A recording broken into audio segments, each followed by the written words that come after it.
Last week, MMA media pillars Chael Sonnen and Ariel Helwani had an interesting 50-minute conversation on Ariel's show, the MMA Hour. It sparked a lot of conversation from other content creators, UFC fighters, and across social media. It left us all wondering the same thing. Who won? Now, before I get into it, let me paint the picture from my point of view. Now, keep in mind, it's from my point of view.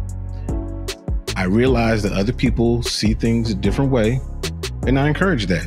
And that's a conversation that we can definitely have down in the comments. Now, with that being said, let's do a tail of the tape before we analyze the actual confrontation. Ariel Helwani is a 13-time MMA Journalist of the Year. 13 times. 13? So, no Luke Thomas, no Chuck Mendenhall, no Danny Segura, no anybody? Oh, John Morgan. John Morgan won one. Okay, something wrong with the voting. No, that's 13 is a lot. The producer and primary talent of the long-running show, the MMA Hour, is a former employee of Fox and ESPN, both of which he parted ways rather unceremoniously. During his Fox tenure, things started to get rocky between him and the UFC. While at Fox, Heelwani allegedly badmouthed the UFC on multiple occasions, expressed controversial views on fighter pay, and conducted interviews with UFC fighters discussing leaving the promotion. Not the best way to handle your tenure. UFC 199 is where the Brock Lesnar incident happened. Heelwani fired off 2 tweets that changed his relationship with the UFC forever. He sent a tweet announcing Brock Lesnar was returning for UFC 200, and he announced that Conor McGregor versus Nate Diaz 2 was in the works for UFC 202. The UFC originally planned on rolling out an entire promo package announcing the return of Brock. Obviously, Dana White was upset, and so he banned him and removed Heelwani from UFC 199. Now, other things have transpired between then and now, but that largely illustrates the rift between the UFC and Ariel, primarily Dana and Ariel. Now, let's look at Uncle Chael. Chael Sonnen is a former UFC middleweight and light heavyweight title challenger who has faced some of the best inside the octagon. And by the best, I'm talking about John Jones and Anderson Silva. He parlayed his quick wit and clever comebacks to an analyst position with Fox in 2010. However, after failing a random drug test in 2014, the UFC and Fox were pushed to fire Sonnen. Dana did so reluctantly, as he clearly has a soft spot for the bad guy. But 5 months later, Chael Sonnen was swooped up by ESPN, and he's been there ever since. Chael also has a successful YouTube platform, which he's parlayed into remaining a prominent voice in combat sports. So, we can immediately see some biases here. Ariel is clearly anti-UFC and will support ideals, motives, and people who fight against the establishment, so to speak. Chael, on the other hand, is deeply appreciative and currently entrenched in that aforementioned establishment. So clearly, we've got a fight on our hands. So let's get to it. Let's look at round 1, the first 10 minutes of the conversation.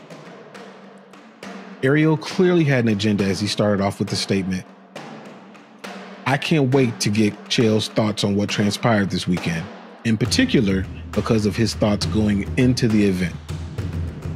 This plays directly into his motives. Prior to this interview, Ariel was on a victory tour of sorts. Oh, wait, we got a clip? Oh, look at him go. Oh, yeah. Oh, he's celebrating already. Oh, Ariel. He was championing Francis Ngannou's effort, but in turn championing his indirect victory against the UFC. Ariel starts it off by giving Chael compliments on him backing Ngannou, and then plays a clip of Chael showing that he doesn't give Francis much of a shot against Tyson Fury. Now, in fairness, most people didn't give Francis a massive shot against Tyson Fury. He was fighting in the sport for the very first time, and he was fighting the lineal heavyweight champion of the world. Not odds that would really lean in Francis's favor, but I digress. Chael in turn congratulated and celebrated Francis's efforts, but he advised this: there's always confusion where some are talking about the competition itself, or they're talking about the spectacle and the night of business. The night of business stands out here. The first 10 minutes basically set the tone for the entire argument. Both men set their argument and stood 10 toes down firmly in their position. Round 2. Round 2 saw both men continue to expand on their points, but they used different tactics to dig deeper into the overarching theme. Ariel quoted Don Davis, the founder and co-chair of the PFL, as saying that Francis would be back with them in March and that it could possibly be another major boxing event. Eddie Hearn, another guest on the MMA Hour, floated the possibility of the Rumble in the Jungle 2, which Chael quickly extinguished that fire by saying that Hearn was throwing that out to the public to gauge the potential buzz, and he didn't think that there was any. Ariel also acknowledged that while Francis was successful, he thought that free agency success outside the UFC is very rare. Chael made another interesting point about the 3-fight theory. And if you watch the video, he brings this 3-fight theory up multiple times. He brings that up in accordance with the Champions Clause. The 3-fight theory is basically that a fighter and promotion generally agree on a minimum of a 3-fight deal in an effort to provide security for both sides. If the fighter is a champion going into the last fight, the promotion generally negotiates a new contract with the fighter prior to the last fight occurring. The WBC wouldn't allow this fight to be for Tyson Fury's belt because they didn't have Francis under contract. Therefore, if he did win, they would be in a bad position from a contract position as well as a competitive position. The UFC's Champions Clause is virtually identical. The UFC's Champions Clause is a provision in every UFC fighter's contract. It states that if a champion wins their last fight on their existing deal, the UFC will automatically renew their contract for another 3 fights or a calendar year, whichever is latter. Round 3. Ariel admonished Chael to admit that Francis was a financial winner and that he now has the opportunity to make substantially more in his next few fights. However, there's one roadblock to that: opponents. His list of interesting opponents is limited based on Don Davis's interview with Helwani. Chael tried to steer the conversation away from the business aspect by complimenting both fighters, but Heelwani quickly grabbed the wheel and went right back to the business argument. You have to admire his persistence. Round 4. Chael provided a bit of clarity to combat Ariel's point on promotions having to co-promote with Francis Ngannou's gimmick promotions. Chael's argument was that this was more of a shell company that receives money for the fight rather than an actual company that is providing tangible assistance in putting on the event. Think of it as a W-2 employee versus a 1099 employee. A 1099 employee is more of a contract employee and they don't have to be paid benefits or be involved in anything long-term as they are contract. A W-2 employee is more entrenched in the day-to-day. Chael's argument is that Francis is more of a 1099 situation where he was being given money. Now, I don't know that to be true. I don't know how much say that he had in the production of the event, but based on everything that we've seen and making some assumptions, I can understand where Chael is coming from. Both guys got more contentious as Chael called Ariel a liar for misleading his audience to believe that Francis could receive $10 to $20 million despite alleged low pay-per-view sales. Ariel did, however, point out that the reason for the WBC didn't make it an official fight was because it wasn't deemed as a real fight based on Francis's lack of boxing experience, and that this is the reason that the WBC belt wasn't put on the line. That's a very valid point. Ariel was right in making this point. However, Chael's position was right as well. WBC has a number of reasons why they wouldn't put this belt on the line. And Remarking on the pay-per-view sales, the 10 to 20 figure, while that is kind of a range that Francis could have fell in, and we don't know for sure what the pay-per-view numbers are, based on what we've seen and based on the way that these things tend to trend to go, you can assume that there wasn't a major push from a pay-per-view sales perspective. Ariel also remarked that the Saudis are the new standard.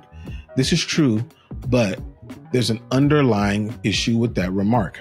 The Saudis can definitely attract fighters with the money that they can put up, but without the buy-in of the sanctioning bodies, fighters would be reluctant to fight in exhibition or non-title fights against level competition. Again, the return on investment. Why would a fighter who is trying to attain a belt fight in a non-title fight that doesn't get him any closer to the belt? Round 5. Ariel stated that he thought Chael wouldn't say he was wrong.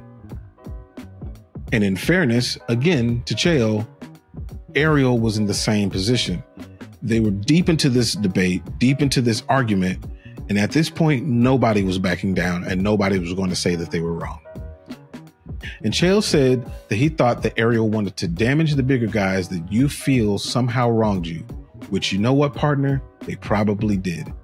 This was an acknowledgement that, from Chael's point of view, that the UFC and Ariel weren't always on good terms, and sometimes the UFC could have been wrong in this situation. The ending was a flurry of over-talking and insults, but ultimately, when it comes down to it, Chael looked at this from a macro mindset, and Ariel looked at this from a micro mindset. Chael applauded Francis, but felt that the event as a whole didn't live up to the standard of a successful event. And he was right. Ariel applauded Francis and his improbable successful foray after leaving the UFC. And he was right. Ultimately, both men were right. Many have tried to leave the UFC and most have failed in upping the ante as far as the way that the money flows into their pockets. But Francis was successful. So ultimately, this was very entertaining for us. And both guys probably realized that the other had a point, but there was no way that they were going to back down on this. Very entertaining. I think that both men had points, and you really can't say that one won over the other. But that's for you to decide. Who do you think won this conversation? Who do you think won this argument?